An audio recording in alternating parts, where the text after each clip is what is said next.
Good morning, everyone. I'm going to call this meeting to order for the Polk County Board of Commissioners for Tuesday, January 7th.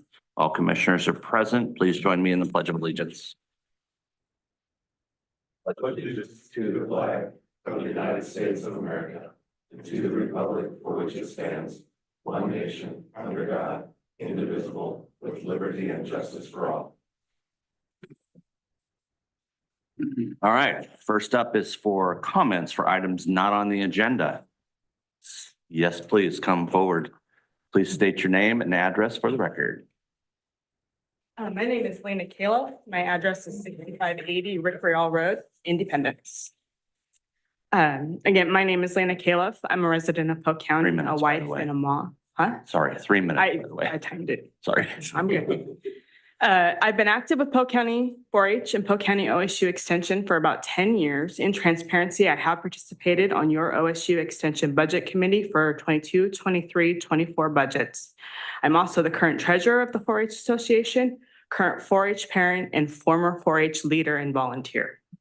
I've gone back and forth for about the last 6 months trying to figure out how best to compile the list of questions and concerns that I've had over the past few years. There was a time in early 2023, I was optimistic with the direction of the Polk County 4-H. My family has enjoyed and appreciated the many relationships we've made, but in the last 18 months, I've learned and seen a lot, and my concern for my family's participation has grown. I think the best way to fit what I'd like to say in a reasonable time, or hopefully start the conversation, is to ask, what are the checks and balances for 4-H and Extension? Is there an audit process or another form of accountability? Or is it basically an Extension self-audit via their yearly impact report? Is the only metric for measuring the impact that Extension and 4-H is having in the county, is that the only impact? And is that a reasonable metric to determine the impact for the cost incurred? I'm asking as I see numbers like 379 members in November's 4-H 2023 report and 385 members in the 24 OSU Extension Impact Report. The difference is 6, but those numbers should not be different. The leaders' numbers are off by 3.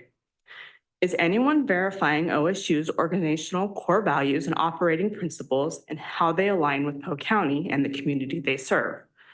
I understand you're going to have those that have a bee in their bonnet or want justification, but I'd like to know, is there a way to see if the numbers in different forms? We get leader numbers, but how many have left and why? How many leave after a year or two? How many members only participate in 1 year because it's no cost to families? I come to this torn. I think 4-H and Extension has value to Polk County. I have concerns that the needs of Polk County in 2025 are not the same needs that the county had in 2011. And I'm concerned that we're not getting the whole picture. Thank you. Thank you. Any other comments? All right, seeing none, we're going to move on to the approval of the agenda. Also move. Second. It's been moved and seconded. All those in favor signify by saying aye. Aye. Aye. Passes unanimously. Approval of minutes of December 31st. I'll move approval. I'll second that. It's been moved and seconded. All those in favor signify by saying aye. Aye. Aye. Passes unanimously. And do we have non-listed items? I have one. So I'll start, and I've put a copy of communication from Jeff Klassen at Department of Forestry specific to reappointing Jock Dalton to the Forest Land Classification Committee. And as you can see in the subject material, that Jock has been filling one of the 3 commissioner appointed positions and would like to seek another 4-year term. I have spoken specifically to Jock Dalton. He called me and said, hey, I'd like to make certain my name is considered for a reappointment. So that in my conversations with Mr. Klassen was that they're happy and the whole committee's happy and they'd just like to see this continue.